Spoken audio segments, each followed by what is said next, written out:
Good morning, everyone. We're continuing here in the words of the CHOFETZ CHAIM, and he continues along the different averas, the different prohibitions that a person transgresses when they speak Lashon Hara. Let's say that through the words of Lashon Hara that you say, you are strengthening machlekes, battles and arguments and fights that are out there amongst other people. You transgress another prohibition where it says in the Torah, do not be like Korach and his cronies who created a machlekes, an argument and division in Klal Yisrael. And therefore, if you will go on to, through your words of Lashon Hara, strengthen machlekes that is there, because you speak badly about one side of the argument, so then you're transgressing that prohibition. This is a clear warning that a person cannot strengthen machlekes arguments, just like it says in the Gemara over there. Now, another one. It happens many times. There's another prohibition.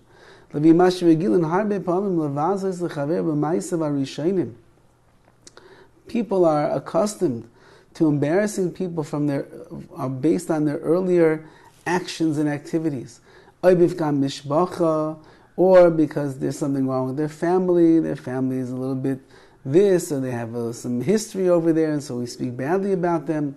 Meaning, he's quoting over here the Gemara that's talking about the idea that if you find a person who is about tshuva, someone who was sinful in his youth, and then he did tshuva, you're not allowed to remind him of the things he used to do. I remember I used to eat Big Macs. I remember when you used to go to the movies and watch all those things that a good Jewish boy is not supposed to watch. I remember when you were a gambler. I remember when you were a thief. No, if the person did tshuva, Kodesh Baruch Hu doesn't look at them like that. So what right do you have to remind them that? Or the Pagam Mishpacha, there's some blemish in their family, but what does that have to do with the person himself? Let's say that this person is an ignoramus when it comes to Torah, and you want to remind him, well, you think you're so wise, you think you're so smart, you know so much, you don't know anything. He's not so successful in business, and you rub it in. Every person according to what they are struggling with,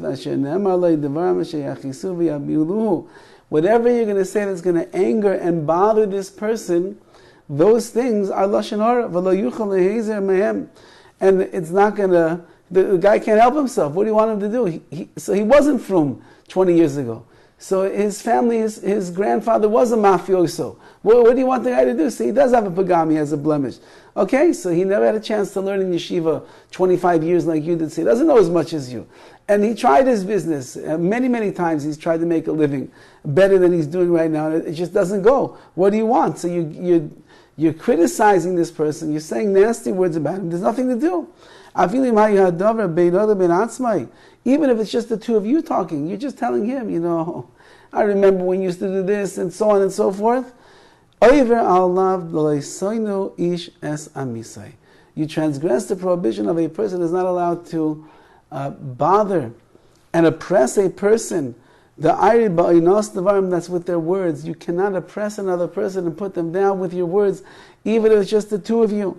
Like we find in the Gemara. If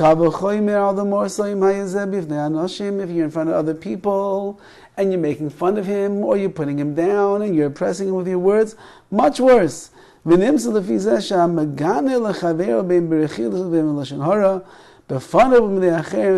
if you speak Lashon Hara or rechilas, and you embarrass another person, you put him down, whether it's just between the two of you or there's other people around, besides Lashon Hara, or rechilas, that prohibition, like we said above, you're also transgressing the prohibition of